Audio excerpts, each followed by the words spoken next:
নাম উল্লুক, নাম নাম। তুই অষ্টম শ্রেণী না? এখন তো হেমবাবুর পড়া চলছে। চল চল বলছি। H2SO4, এর মধ্যে হাইড্রোজেন আর অক্সিজেন এই দুটো হচ্ছে গ্যাস, আর সালফার এটা হচ্ছে ধাতু।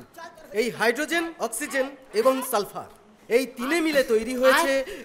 স্যার, এই যে হাতে নাতে ধরেছি, আজ বাগানে গাছে চড়ে বসেছিল, রোজ রোজ স্কুল পাড়ায়। এদিকে আয়, যা। কাছে আয়। বাগানের গাছে উঠে কি করছিলিস? ডাল ভাঙছিলাম স্যার, গুলতি বানাবো। শুধু গুলতি বানালেই হবে? পড়াশোনা করতে হবে না? বঁধুর কথা কর। পড়াশোনা করে কি হবে স্যার?